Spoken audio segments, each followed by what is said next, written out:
you all for joining us again for another night of Parent Power Hour. I am your host, Nohea.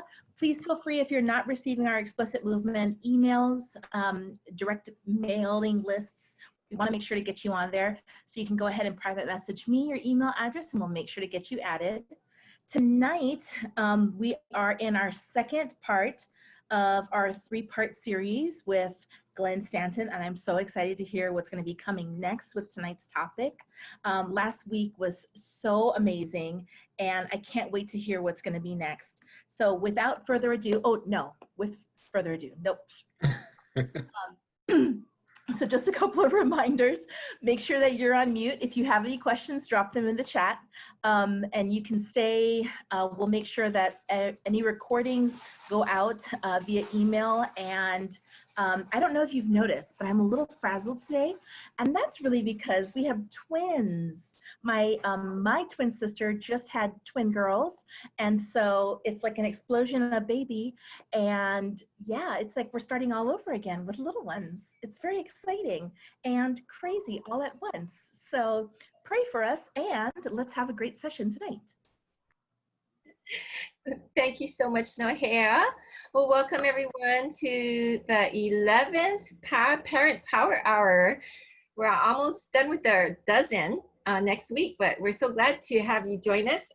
For any of you newcomers, I just want to share a brief couple sentences of what Explicit Movement's heart is. You know, we know that many parents struggle with talking to their young people about sex and sexuality, and so we want to equip you with faith-based, relevant resources that will help you have those kind of conversations with confidence. And we know that when you are empowered, you can help young people in your life navigate and avoid damaging, hurtful situations and relationships, and instead prepare them for healthy, thriving relationships in God's timing and design. And so that's our heart, to just support you and to cheer you on and help you to know that we're on this journey together. And tonight we have my dear friend Glenn Stanton from Focus on the Family. I've known Glenn for a number of years now, and I just love the wisdom and the gold that's in him that just naturally just comes out, you know, and whenever he shares. And I just love him. His beautiful family. Got to know one of his daughters when she came, and just a wonderful, wonderful family man, but also just a heart for the Lord and a heart for his people to equip them. And so I'm really excited. Tonight's topic will be about cohabitation, which is a really hot topic because in society today, it's almost unusual if you don't live together. And in fact, I know several millennial pastors, that I know, very close friends, and whenever they would, I think almost all of them said when they got engaged to their now wife, many young people in their church would say, "Oh, so are you going to live together now that you're engaged?" I mean, this is a subject that even people in the church are not really clear about sometimes, or because maybe it's not talked about. You know, and so the mindsets tend to be worldly, you know, and so tonight is a really, really important topic because the ring makes a difference, a huge difference. And so this is going to be a lot of the why behind that. And so Glenn, without further ado, thank you so much for sharing this topic with us. Well, Michelle, thank you so much. It's good to be with you. It's 11 o'clock here, my time, and I don't drink coffee, but I'm all ready to go. So I'm ready to go. And Elisa, she's drinking something there. That's good. Nohea, we have twins. Our second pregnancy was boy and girl twins, and they're 23. So that's congratulations to your family. That's fantastic. And that's exciting. Can they tell if they're identical yet, or? So my sister and I were identical, and Okay. her twins are now, they're fraternal. Okay. Yeah. Good, very good. So we had boy and girl twins, and it was interesting to learn about how twins work and that boy and girl can't be identical for obvious reasons, but for people who don't know a whole lot about twins and things like that, not so obvious. So very cool. And I know she appreciates you being there to help her, because That's a crazy, crazy world to have two babies. Like you said, babies just exploding all over the place. So that's wonderful. I'll start talking, first of all, just kind of introducing how I wrote the book. I wrote the book a number of years ago. The Ring Makes All the Difference. And we'll see if my lighting is okay and everything. What happened with this book is I had been researching at Focus on the Family, and it's a research-based book looking at just the topic of cohabitation. And is cohabitation a good idea? Is it smart for young people to live together before marriage? And while I address a lot of scripture and God's ideal for marriage, and I have a whole theology or a whole chapter at the end addressing like a theology of marriage, the bulk of the book is just simply straight up, what does the leading sociological research say about it that is done at the best leading institutions in the world? And that itself is a really fascinating story because the findings are quite strong.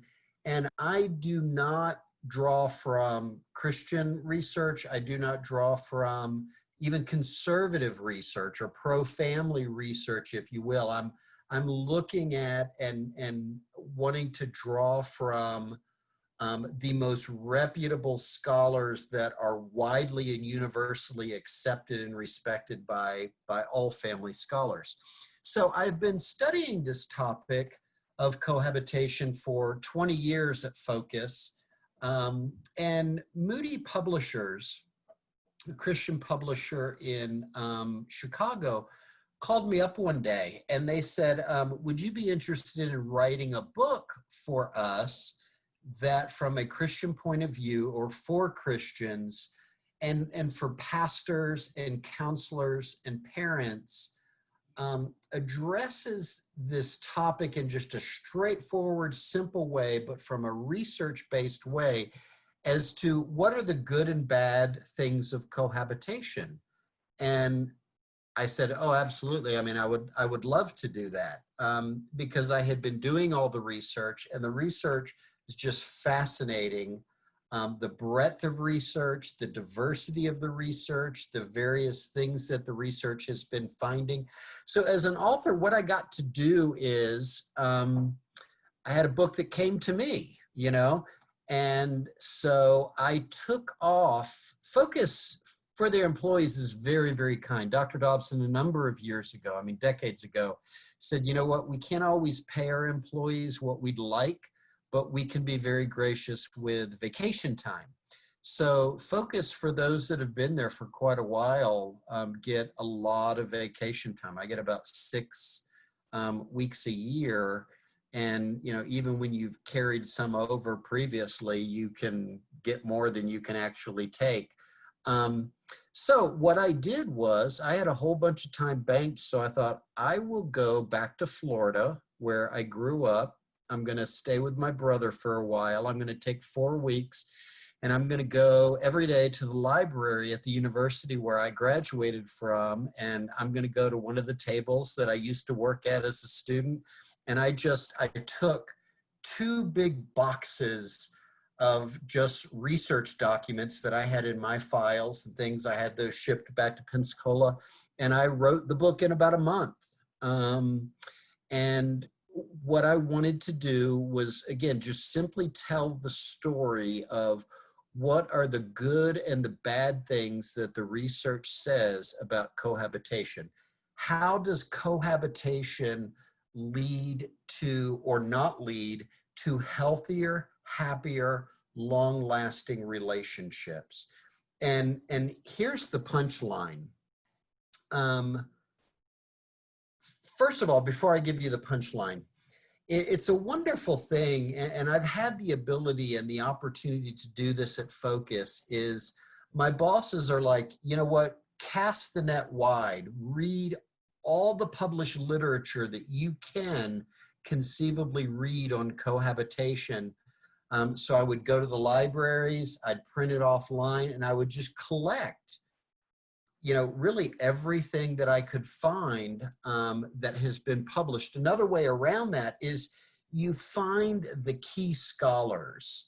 And typically what you have is professional scholars who they do a lot of work in particular areas. So those that have done this work on cohabitation, you go look at the research that they've published over the last 10 years, print out all their stuff, and you just go through all the major scholars. That's what I did. Took that information, took that research with me to Florida, read it, highlighted it. And that's another thing. Some researchers they'll just go online and they'll read the, you know, just the introduction to the study.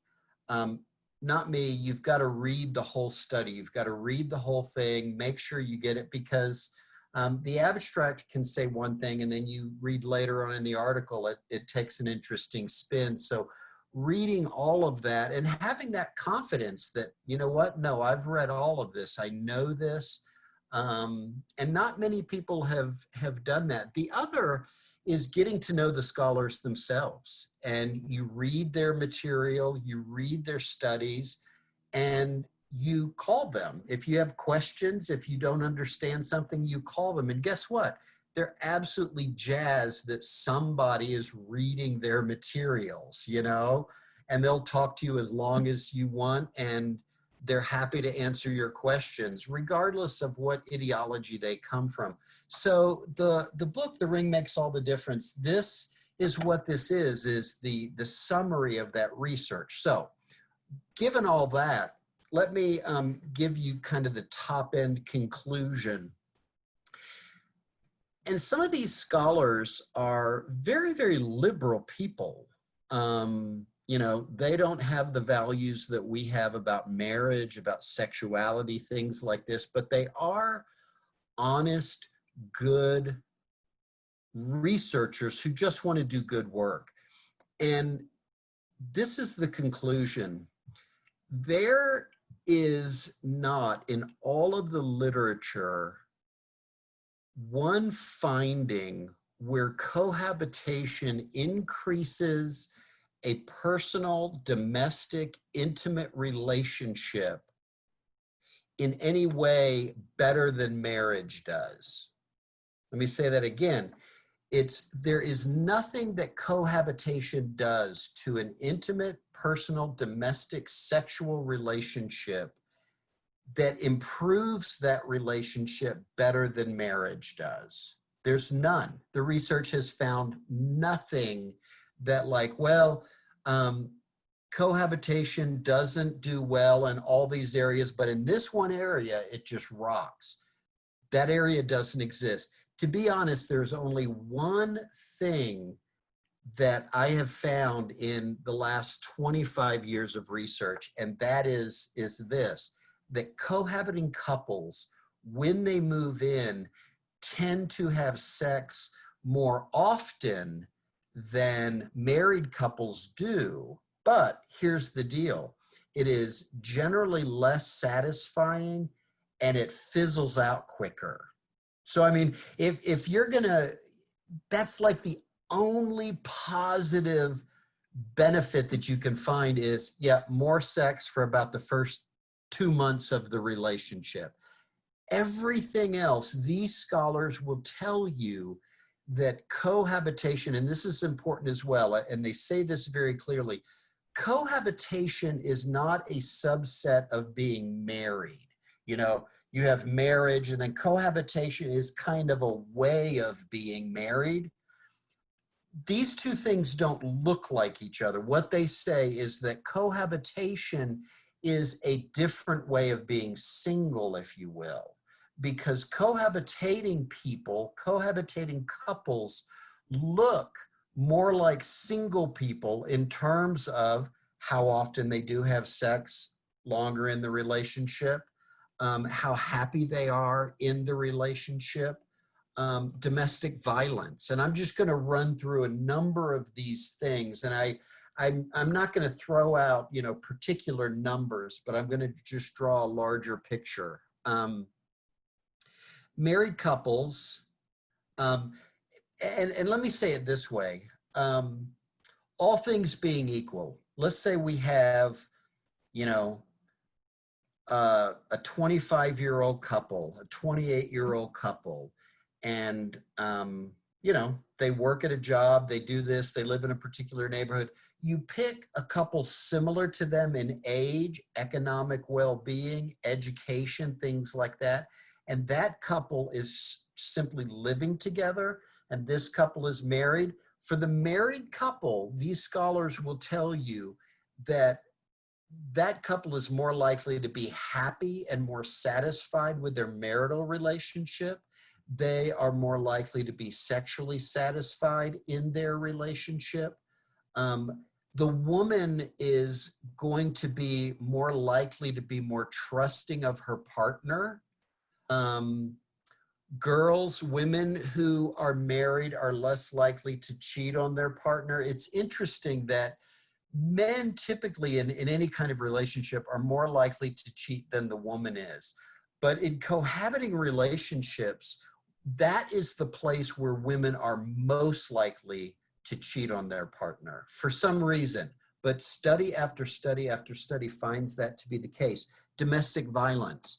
A woman is significantly more likely to be abused by her partner physically, emotionally, verbally, sexually, if she is either dating or cohabiting.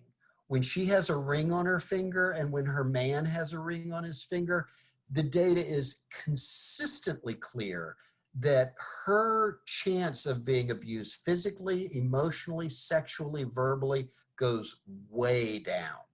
Way down. And that is because a man with a ring on his finger has a different attitude toward the woman in his life than if he's just dating or cohabiting with her.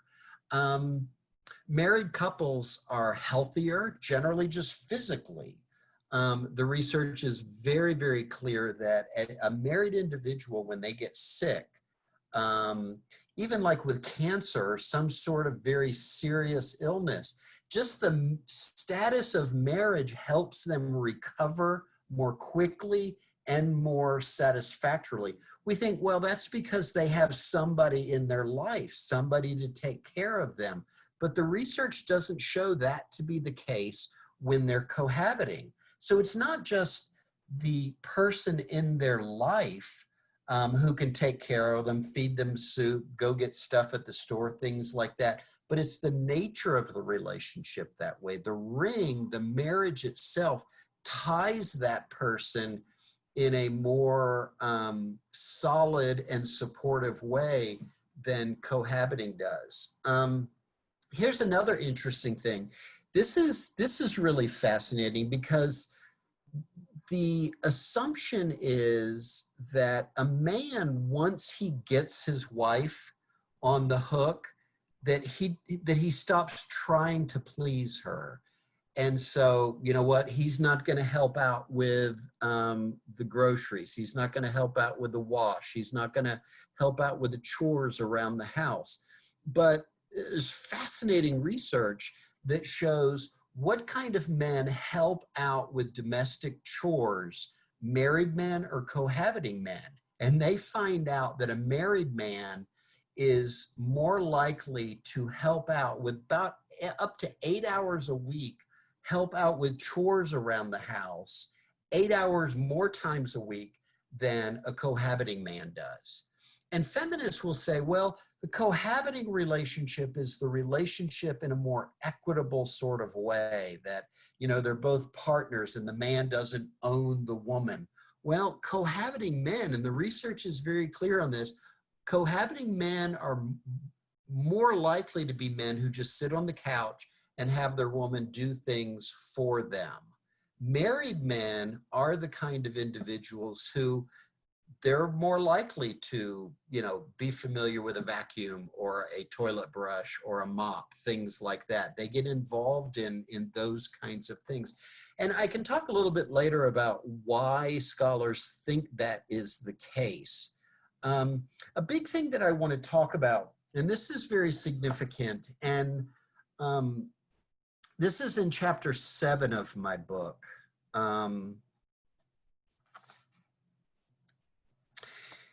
It's entitled Cohabitation, the Relationship on the Guy's Terms. And obviously there's research on this, but nobody had really come around and collected this research to tell this story. Is marriage is beneficial, as we know, really across, if you pick out any measure of personal or relational well-being and you think by that measure, whether it be health and well-being, employment, finishing school, what's the balance between cohabiting individuals and married individuals? We always find in everything that we've ever looked at, married people tend to do better in each of those areas. But if we break it down in terms of, but who in marriage and who in cohabitation tends to do better, men or women? What we find out is, and this is very significant, is marriage tends to be the relationship on the woman's terms. Cohabitation tends to be the relationship on the guy's terms. And when I say on the guy's terms, I mean the nature of just male sexual and domestic appetites. You know, just I want low commitment and I want access to warm food, clean clothes, and regular sex. You know, cohabitation is the thing that provides that. The woman is different. She wants sexual relationship, but she also wants security. She wants connectedness. She wants surety in the relationship. So for the woman, when the level of commitment requirement is high, the woman tends to do better.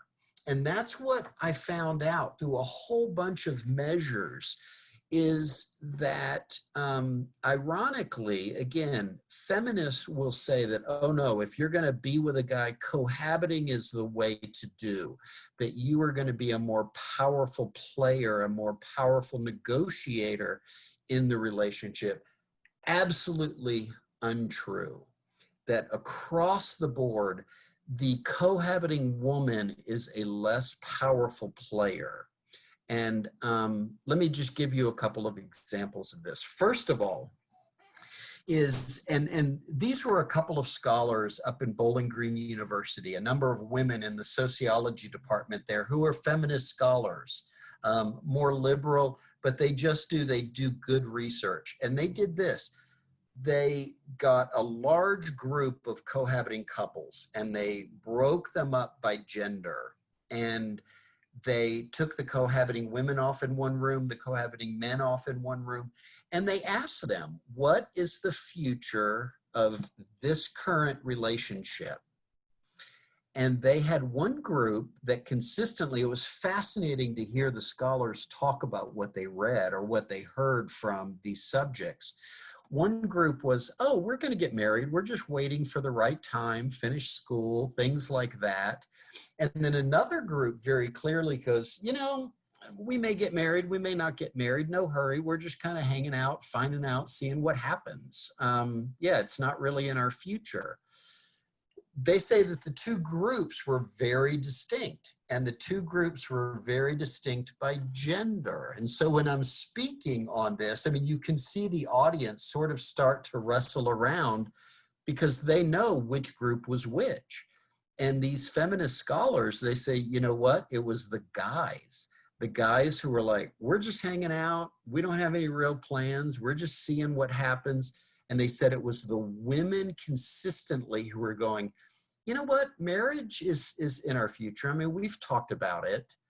And so the issue is there is a partner in that relationship who is holding out false hope. She thinks something is going to happen and she is betting on that in the future when the other party is like, you know what, ain't gonna happen. Okay, that is not the feminist ideal, right? The other is, my mind just went blank about where I was going with that. The other is that the man is less likely to be faithful sexually to the woman in the cohabiting relationship. He is more likely to be more violent to her physically. Part of that is, in a very reasonable, common sense sort of way, it breaks down to this. And I just used this story in the book.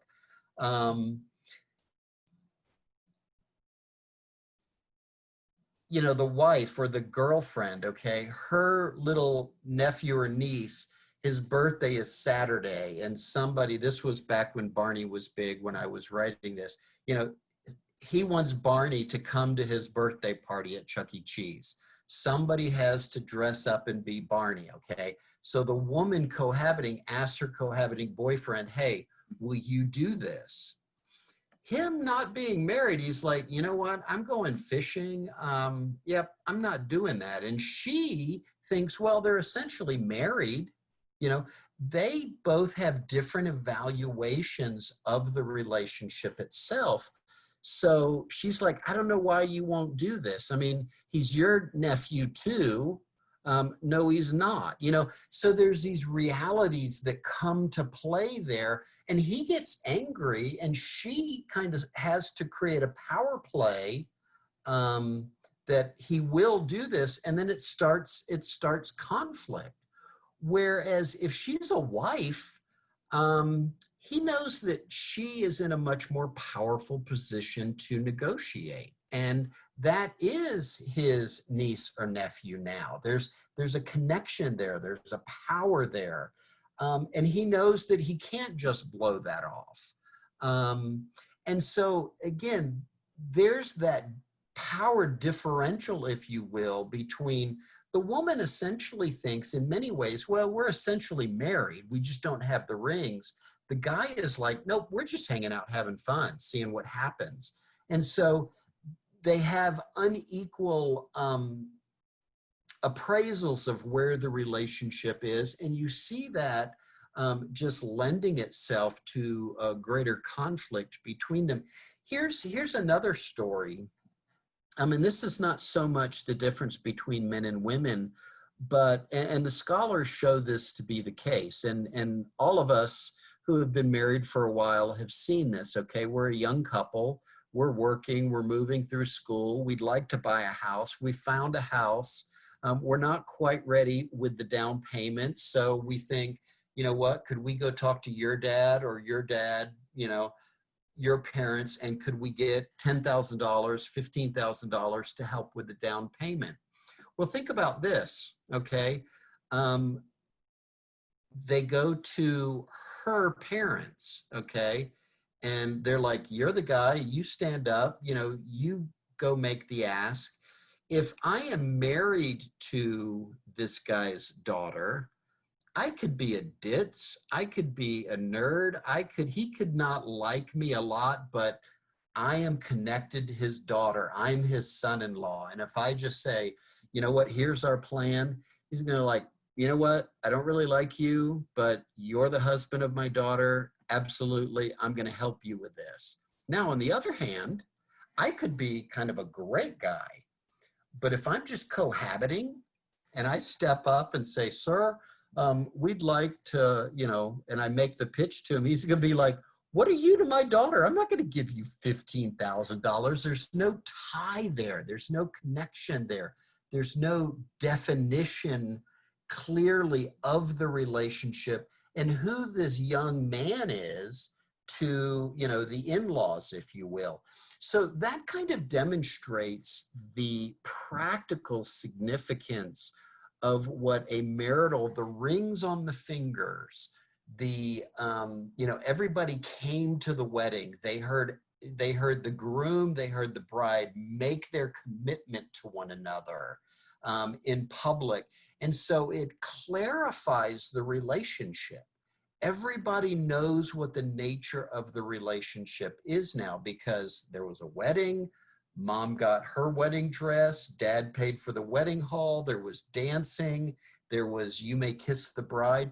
But in cohabitation, it's what the scholars called a relationship, one scholar from University of Virginia said, a relationship suffused with ambiguity.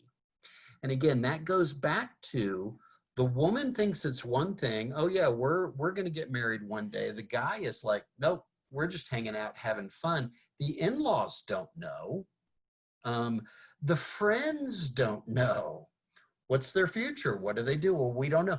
It is an inherently indefinite kind of relationship, whereas marriage is a qualitatively different kind of relationship. And so that goes back to explain why the scholars say that cohabitation is not a subset of marriage, not a different type of marriage relationship. It's a different type of single relationship. And that's what they say in terms of all the outcomes, in terms of what we observe, cohabiting couples look more like single individuals than they do married individuals. And then I'll end with this, and then we can go into some questions and discussion. But this whole idea of, and most young people do this, thinking, you know what, the best way to road test a relationship to see if it is compatible is to live together before marriage. And that obviously they think that couples who live together before marriage and test out the relationship are going to be couples that have a more successful relationship. Now, there is a good bit of logic, if you will, to that. You know what? We test drive cars. We try things out before we use them. But the thing is marriage is not a consumer good. And what we find, and the scholars will tell you, if there's one thing that comes up consistently in the cohabiting research, and one scholar at the University of Denver, a friend up the street, and he's like Elvis in the world of cohabiting research. He's the guy that comes in and just commands the room. He says that that ironically, there are few things that couples do today to sandbag their future relational success than cohabiting. All the time thinking that what they are doing is going to improve their chances. So he says this great irony that, you know, if you will, like, okay, relationally, I go to the gym, I work out, I'm disciplined, this is going to help me. It's as if cohabitation is going to McDonald's and eating there every day for the relationship. You know, it's sending the future of the relationship in the very wrong direction. What they find out, the scholars find out, is that couples who cohabit face from about, and there's a span here, but face from about a 50 to 80% greater likelihood of future divorce than couples who do not cohabit. So you think about that, okay? Generally, the couple coming into marriage, just the risk of divorce today is unfortunately very high, okay? Just coming into the door because of the culture that we live in, things like that. But cohabiting couples are saying, you know what, put some more sandbags on our back and make it even more difficult and unlikely that we will succeed at marriage. That's what cohabitation does. And it's really quite interesting and quite remarkable. Now, later on, there came out some a little bit more specific research, and I share this, you know, with Christian groups with a little bit of a caveat. And I'm not saying that what I'm saying here is necessarily a good thing from a Christian perspective, but what they're finding out, pardon me, is that couples who start to cohabit after they get engaged, they do not have the high divorce rate that couples that move in together prior to engagement do. So So moving in together after engagement does tend to diminish the divorce rate that cohabitation brings a decent bit. It doesn't erase it, it doesn't remove it, but it does reduce it. Now, the research is pretty clear and consistent on that, and a number of scholars have looked at why that is. And from the perspective of, you know, a Christian, okay, it's still wrong, it's not good, but think of the dynamic that is happening there. That yes, the wedding hasn't happened, but this man has committed himself to this girl, okay? The father-in-law to be, he's starting to shell out money for the church, for the reception hall. Mother-in-law, she's starting to look at dresses. They're picking out cakes.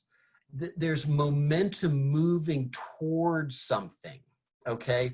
So the guy is, if you will, caught in this vortex of something larger than himself. His life is being defined for him. He may not have already kissed the bride, but when mom's picking out her dress, when dad's putting the deposit down, you know what I'm saying? I mean, things are changing, okay? He is not a free agent anymore. And that's the fascinating thing, is that the commitment, the momentum behind the change of the relationship, that this guy's on the chain. He's not officially legally on the marriage chain, but he's moving in that direction. So it doesn't totally erase the divorce risk, but it does diminish it, because he is a different kind of guy. Even in, you know, okay, I'm going to go out with my buddies, even in that engagement time, like, you know what, son, you're going to have to stop just acting like a single guy. You're not married yet, but you're getting there. And so he's changing, and the expectations upon him are changing. And, you know, I went back to the, somebody's got to be Barney at, you know, little cousin Jimmy or nephew Jimmy's, you know, birthday party. The engaged guy, he's going to feel more compelled to, like, okay, you know, I'll be willing to do that. So all that to explain that marriage changes a guy. It changes the woman, but it changes the guy more than it does the woman. Women are more likely to operate in the sense of, once they commit themselves to a guy, they're committed. Guys have to keep being reminded, no, you've made a commitment here. You're a different guy. You have a mother-in-law now. You have a father-in-law now. You have these responsibilities. You're not the guy that you were, you know, just a number of years ago. And George Gilder, if you're interested in this topic about how marriage as an institution impacts men and women differently from a philosophical point of view, George Gilder's book, Men and Marriage, is absolutely a must read. And I would say get that, find that, read chapters 1 and 2, and then the last chapter, because that's what he talks about. And he really gives the answers as to why marriage and the ring improves the lot of women, but it also makes men and better citizens, and better partners because of what marriage does. And I'll end with this, and there's a whole lot of implications for this, but marriage and monogamy, committing one man to one woman to one man, and the community coming around and having witnessed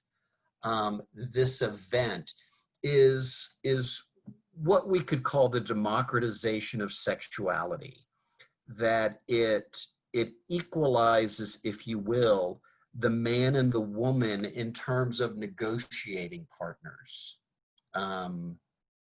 It really does elevate the woman, because a woman with a ring, a wife, is a more powerful player and negotiator in a domestic sexual relationship than she is in any other relationship. And the feminists, again, have this just absolutely directly wrong on that point, unfortunately.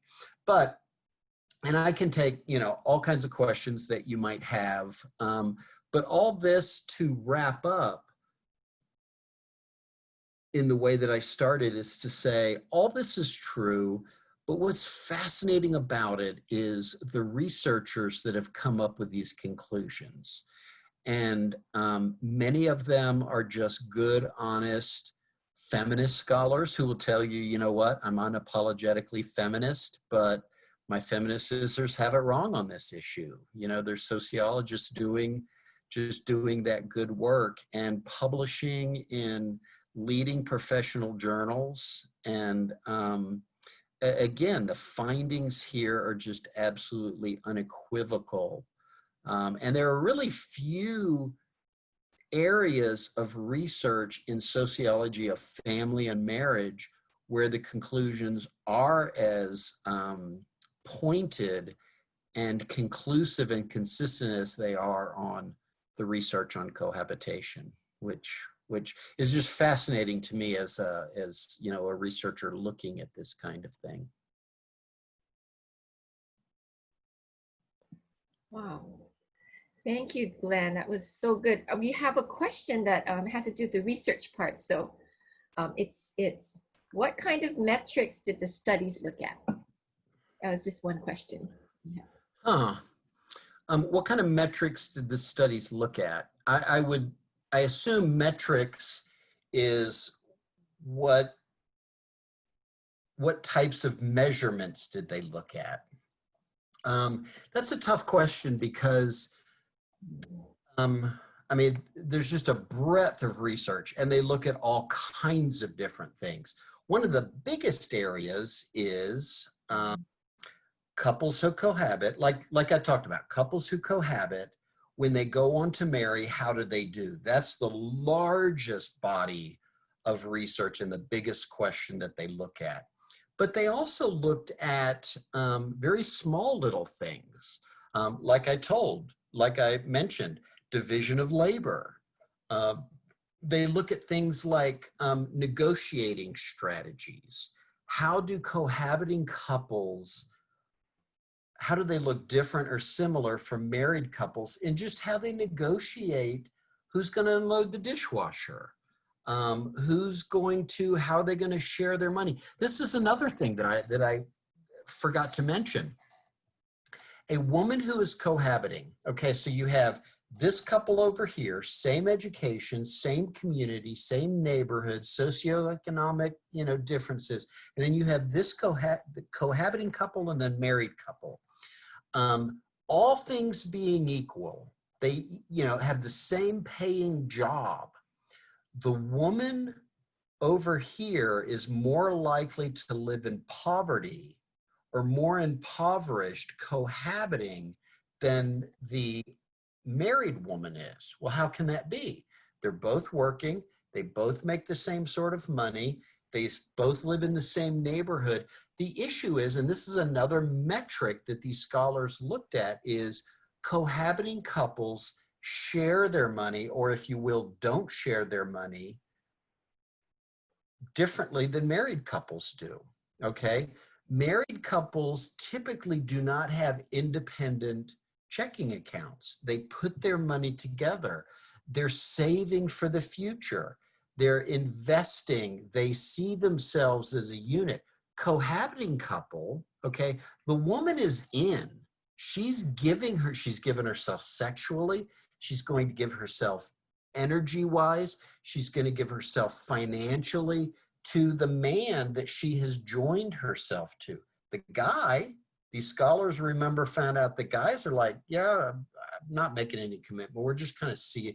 He's not all in with his money. So they find time and time and time again, a cohabiting woman, all things being equal, a cohabiting woman is more likely to live in poverty and have to work longer and more often and still live in poverty than her married partner. And again, that is not because they make more money necessarily, but they share their money and they work with their money differently. So going back to matrices, I mean, one of the fascinating things about academic scholarship is they look at all kinds of different things. This wasn't a topic, but in the cohabiting research, but I remember reading a study.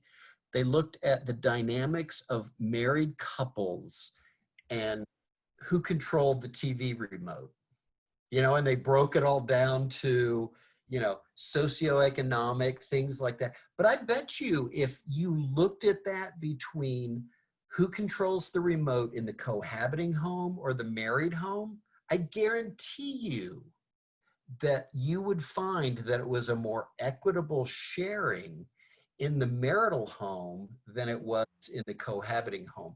I only just throw that out to the matrices that scholars, you know, apply to these things are just fascinating. If they can think up looking at something, they will look at it and find data, and they have done this on the cohabiting question. So hundreds of different matrices and different scopes of examination. That's really, thank you, Glenn.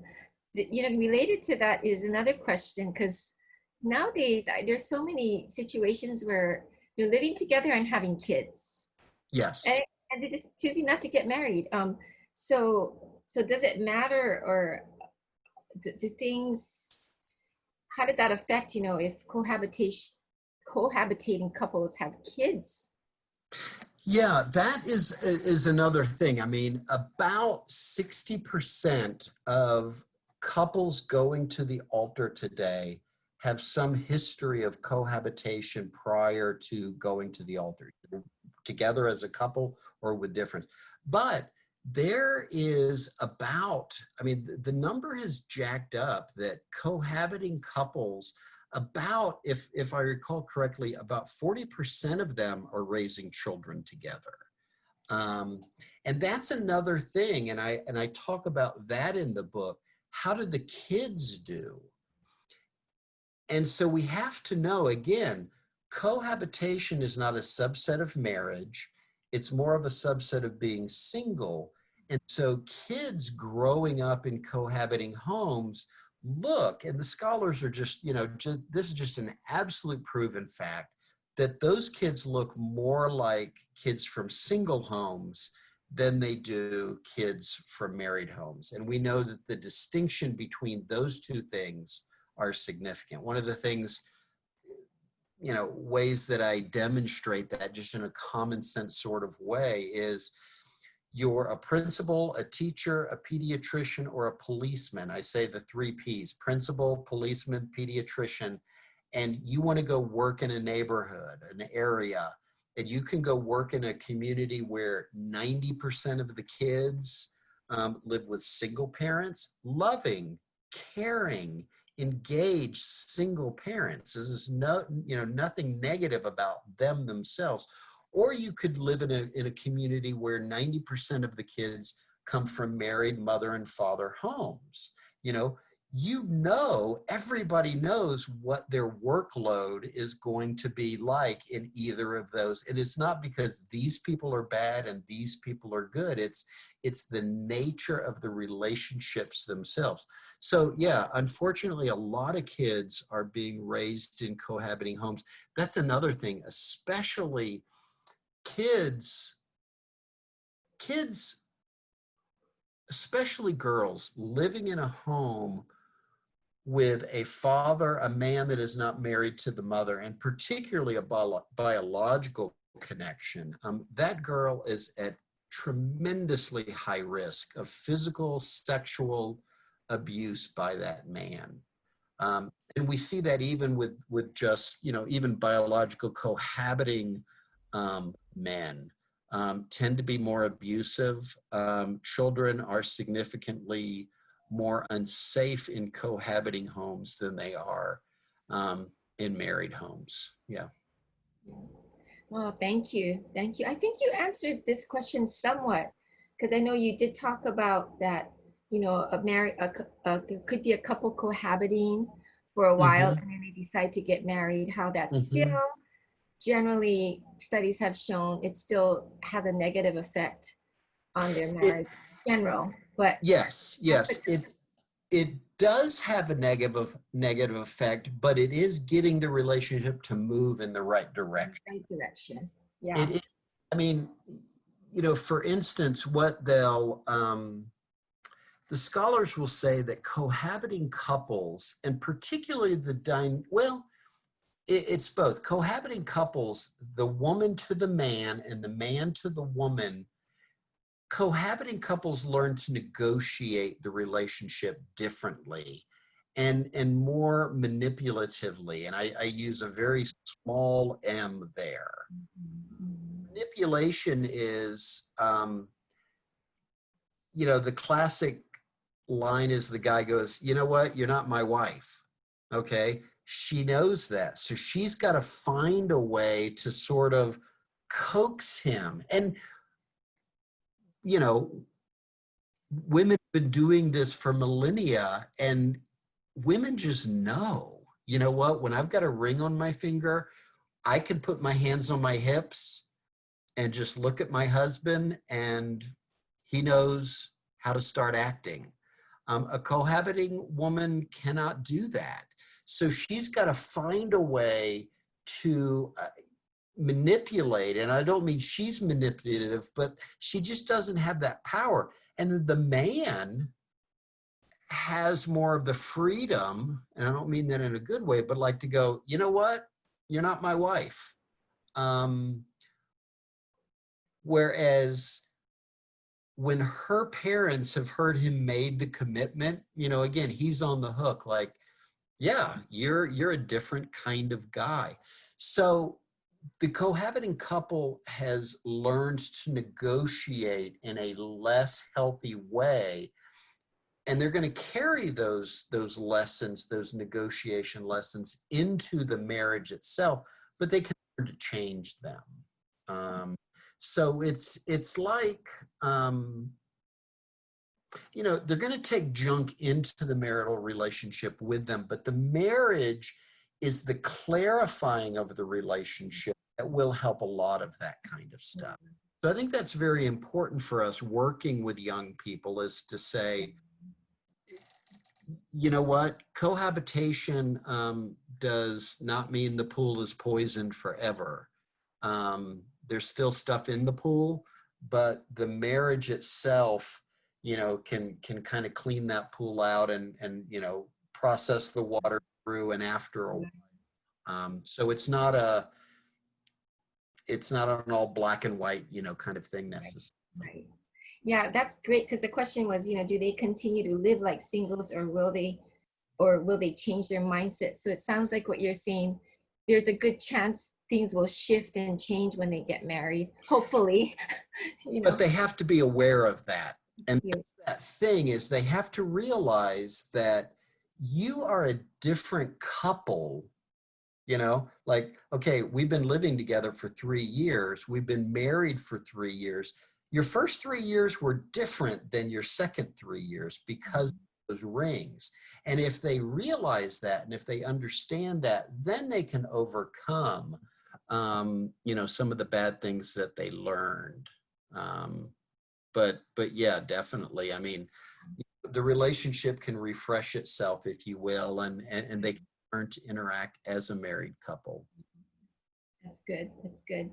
I have a question. Some of these parents that are listening in have teenagers.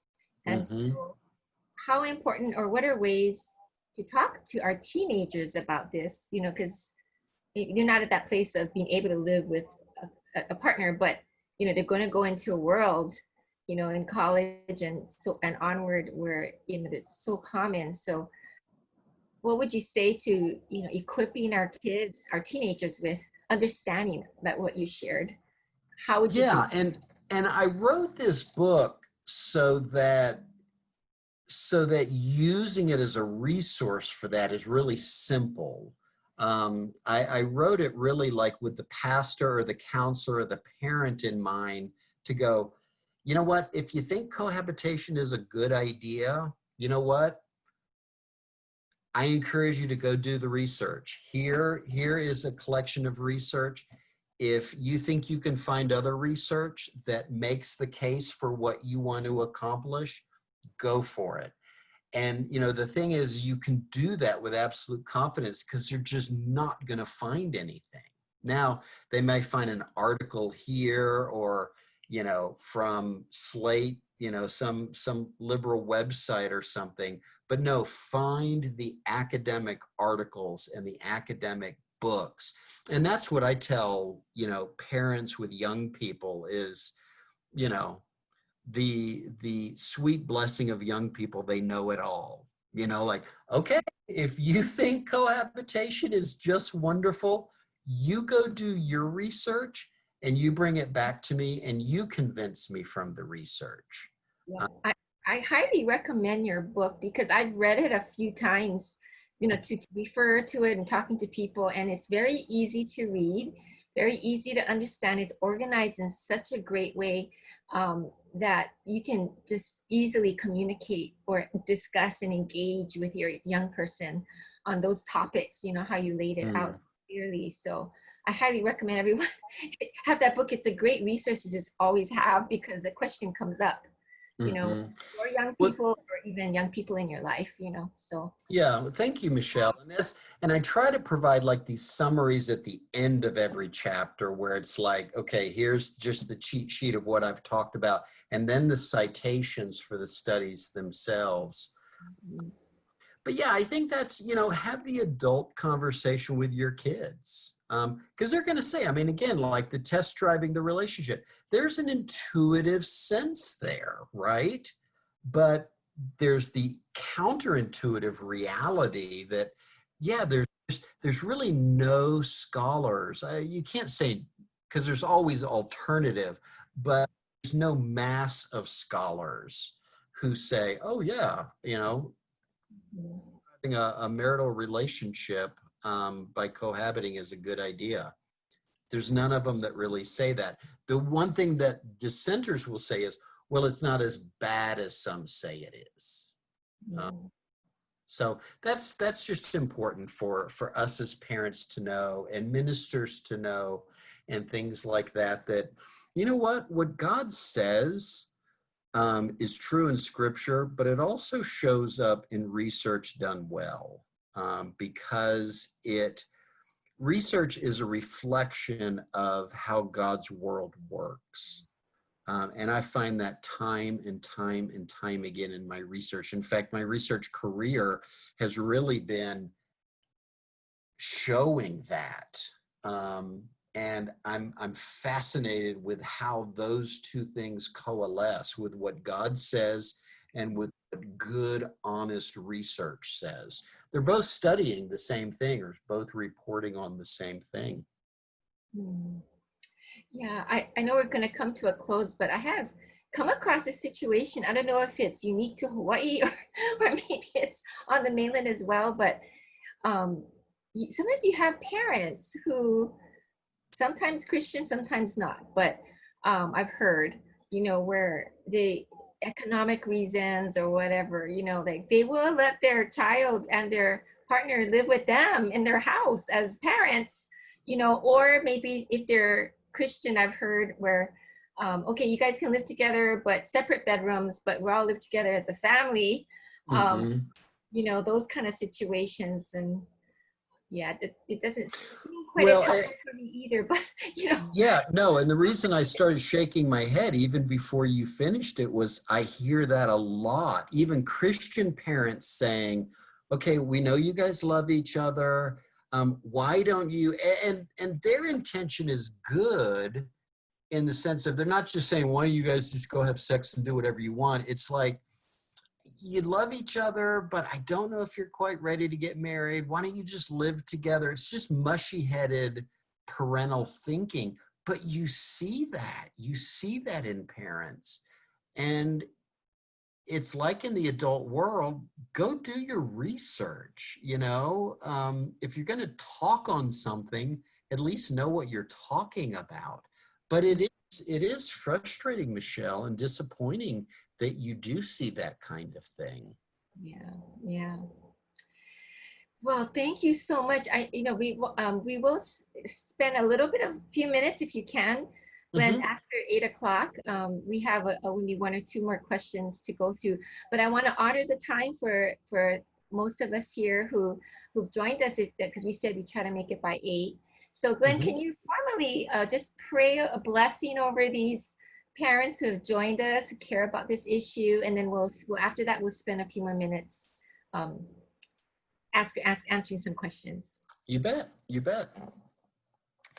Father, I thank you for each parent on this call tonight. They are here because they care about your word. They care about your design. They care about your children, their children, and they want to raise them well. And they're concerned about the world that we live in, and maybe not even just for their children, but for nieces and nephews and um, you know, family members and things like that. We thank you that they are committed to learning, committed to knowing the truth about relationships, and we ask each one of them. For each one of them, they each have different struggles. Some just want information. Some really need information for real issues that they're dealing with. Father, we pray that you would come to them side by side, put your arm around them, guide them, encourage them, help their children, guide them into health, guide them into grace, guide them into your love, guide them into your prosperity. And we thank you for your love, and we thank you for each parent here, each family represented here. And we pray for each person that they would be able to make a difference within their community, and that you would create divine appointments for them to be able to speak truth and love into people's lives who come into their arena, who come into their circle. And we thank you for loving us. We thank you for being a good, protective father. We thank you for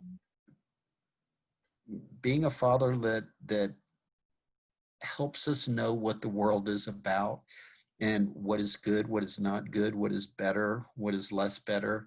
And help us, guide us into this, Father, and help us to walk in that, in safety, in health, in vitality.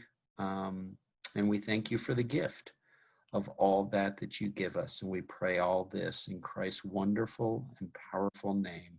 Amen. Amen. Amen. Thank you so much, Glenn. Um, we're just going to spend a few more minutes. Now, those of you who need to leave, we understand. But there is this one question that I think is a good one. How do I refute the idea that if you cohabit and it does not work, you can just walk out, but if they are married, they will have to go through messy divorce? Ooh, that is a great, great question. And I have a section in the book on that in a real way. And it's so funny if you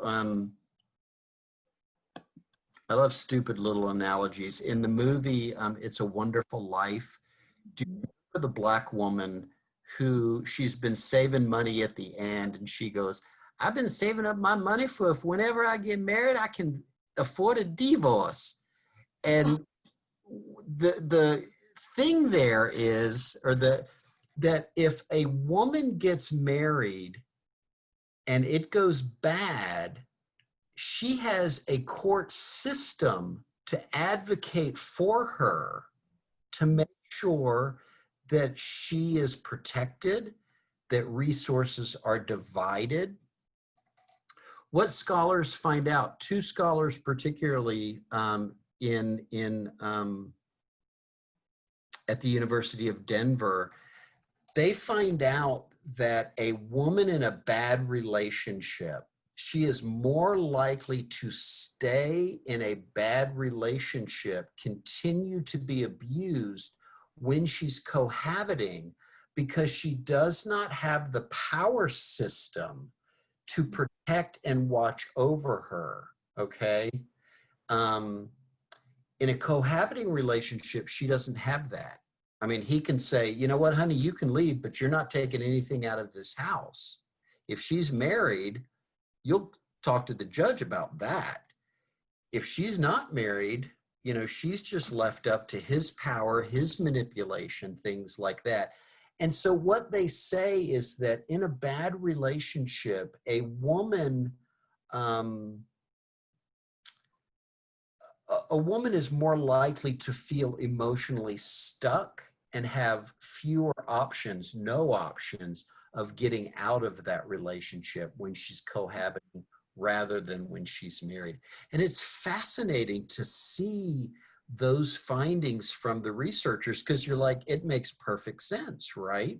And again, it's another reason why cohabitation is not the feminist ideal. Marriage is, because it empowers the woman. It puts her on the same legal standing as the man. The cohabiting relationship is a power play, and the man is more powerful than the woman is in that way. And that's why it hurts women more than it hurts men. Wow, thank you so much. So many good insights. Really good case to for marriage and the reason why. So thank you so much. So rich. You bet. Well, thank you. Yeah, thank you.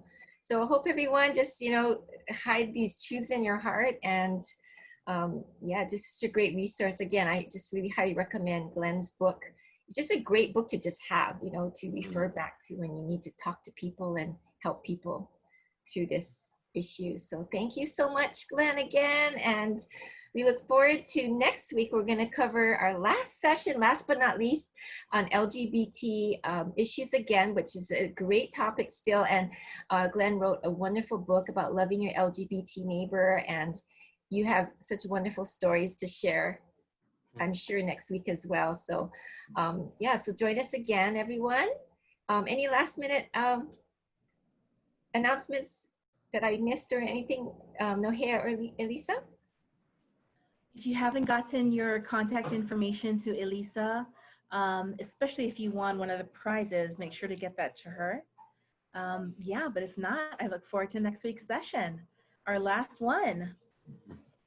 I am too. I am too. Yeah. Thank you. Thank you so much. Thank you so much. All right. Thank you for the privilege of getting to talk to you guys.